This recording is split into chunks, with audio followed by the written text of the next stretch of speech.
Coucou tout le monde! Je vous fais une vidéo par rapport aux enfants parce que on m'a posé des questions et puis ça me trottait en tête. Je me suis dit tiens, ce serait rigolo de pouvoir, enfin rigolo, ce serait sympa de pouvoir faire une petite vidéo parce que vous êtes nombreux, enfin nombreux, oui, si, quand même pas mal, à me poser des questions par rapport à vos enfants ou à vos petits-enfants ou aux neveux, aux nièces, etc. Donc, je me suis dit, bon, pourquoi pas aller me lancer à faire une vidéo.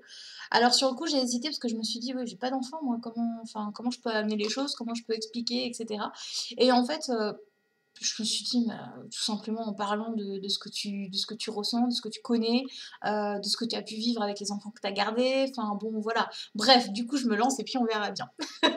J'espère que ça vous aidera un petit peu. Alors,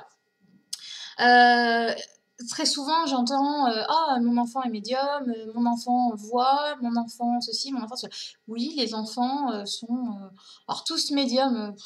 Bon, ça me gêne un peu de dire ça parce que bah, on l'est tous, hein, qu'on soit enfant ou pas.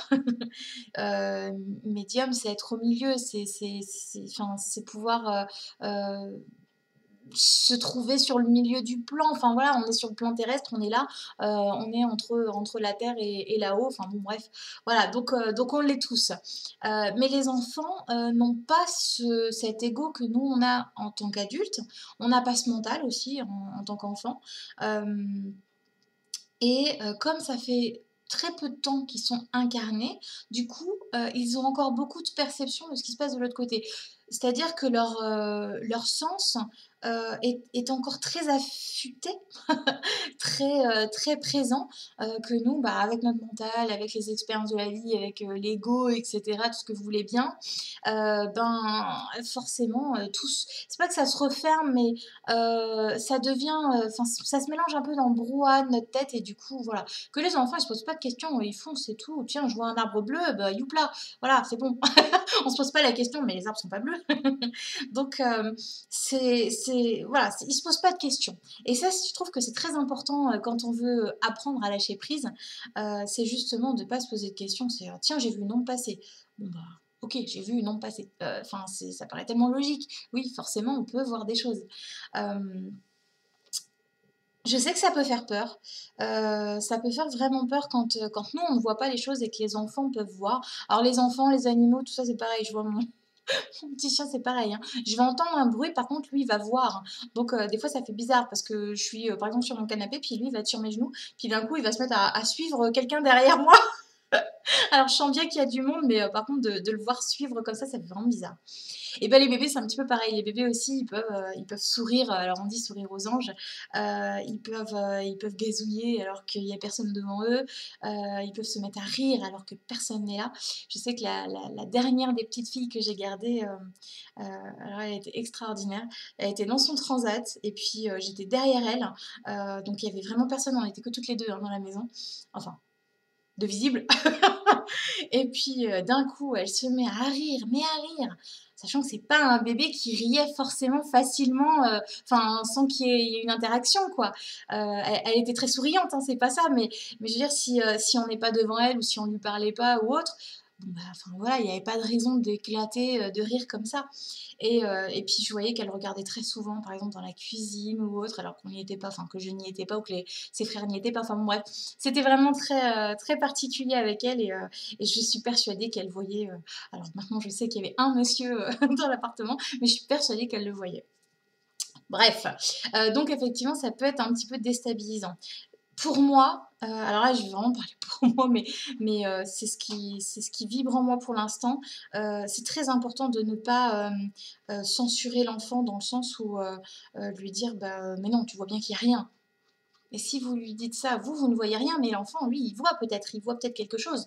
Donc, de se dire, attends, on me dit qu'il n'y a rien alors que je le vois bien, le monsieur, là, dans ma chambre. Je comprends pas. C'est pour ça que c'est très important de... Ok, toi, tu vois, par contre, ben moi, en tant qu'adulte, je ne vois pas. je ne vois pas ce que tu es en train de me décrire, mais je te crois». Je pense que c'est très, très important de ne pas faire perdre cette confiance à l'enfant, en lui disant: «Bah, non, ça n'existe pas, ce que tu me racontes, non, c'est pas possible», ou si, l'enfant se met à décrire papy, qu'il a jamais connu, «Bah, non, non, tu l'as jamais connu, c'est pas possible que tu me dises ça». «Bah, si, c'est possible». Comment voulez-vous qu'il invente? On n'invente jamais rien, hein. Tout est dans l'air. Donc voilà, je pense vraiment que, dans un premier temps, c'est très important, de d'écouter ce que votre enfant vous dit ou l'enfant dans votre entourage, peu importe, mais d'écouter ce qu'il a à vous dire et ensuite de le rassurer. De le rassurer que c'est pas parce que, nous on le voit pas que, ben, ça va pas dans sa tête. Parce que très vite, ils peuvent se dire: «Bon, bah, je deviens fou, de toute façon on me croit pas, papa, maman me croient pas, donc tout ce que je vais dire, ça n'aura aucune importance», pardon. Et du coup, ça peut être très difficile pour la suite, pour lui, après sans même parler, de l'au-delà des esprits et tout ce que vous voulez bien. Je pense que pour sa confiance en lui, c'est très important de pas, de pas le faire douter, en fait. Après, il faut faire attention aussi parce que oui, les enfants ont beaucoup d'imagination et cetera, mais j'ai envie de dire, on n'invente rien. Quand on imagine quelque chose, c'est bien qu'on l'a chopé quelque part. Donc c'est pour ça que c'est très important aussi de regarder comment les enfants jouent. Très souvent, dans les guidances ou même les contacts, on dit aux parents: «Regarde tes enfants, comment ils jouent, regarde ce qu'ils dessinent, enfin écoute-les quand ils jouent, quand ils parlent, quand ils chantent et cetera». Parce que, ben, les enfants, ils font jamais rien au hasard, hein. Ils le savent pas, mais voilà.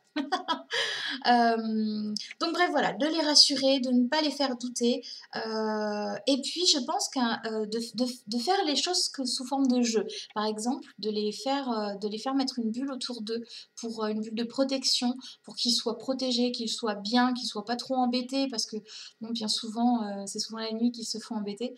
Donc par exemple, avant le coucher, ben,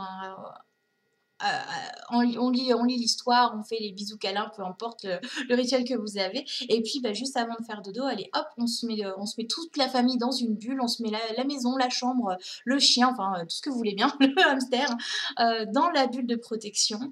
On demande à être protégé, à être tranquille pour la nuit, à ce qu'on respecte la chambre, enfin bon, bref, voilà toutes les petites choses qu'on pourrait demander pour être tranquille. Et voilà, d'être protégé. D'expliquer à l'enfant aussi que c'est lui qui décide. Alors, ça va dépendre de l'âge, bien évidemment. Mais si par exemple votre enfant voit des personnes qui sont dans sa chambre le soir, ou même autour de lui la journée ou autre, qui c'est un petit peu trop oppressant, voilà, c'est qu'il a le pouvoir de simplement dire que je ne veux pas vous voir, je ne veux pas être dérangé, etc. C'est important qu'ils prennent les choses en main assez rapidement en disant: «Bah non, moi je veux pas que vous jouiez avec moi, je veux pas que vous m'embêtiez, enfin voilà, je veux être tranquille». Voilà, c'est de vraiment faire prendre conscience à l'enfant que, c'est lui qui décide, en tout cas à ce niveau-là. Et ce qui est aussi assez sympathique à faire, c'est, parce que, bon, comme je disais, ils ont beaucoup d'imagination, mais du coup, c'est plus facile pour eux de visualiser les choses. Donc, par exemple, de visualiser une lumière qui sort de son intérieur à lui, de son cœur, par exemple, et qui va faire comme un bouclier. Ça va faire comme avec les chevaliers et tout ce que vous voulez bien. Tu fais ton bouclier et voilà, tu t'occupes pas des personnes qui sont autour de toi. Tu fais ce que tu as à faire et c'est tout. Heu, je sais que ça a fait ses preuves sur certains enfants, donc c'est pour ça que je vous le dis. Ça peut éventuellement fonctionner. Après, c'est vraiment le fait de le rassurer. Parce que si maman et papa n'ont pas peur, bah, je vois pas pourquoi moi j'aurais peur. Surtout quand ils sont tout petits. Alors, j'ai une grosse, grosse pensée à un petit bouchon qui, je pense, se reconnaîtra. Enfin, la maman se reconnaîtra du moins.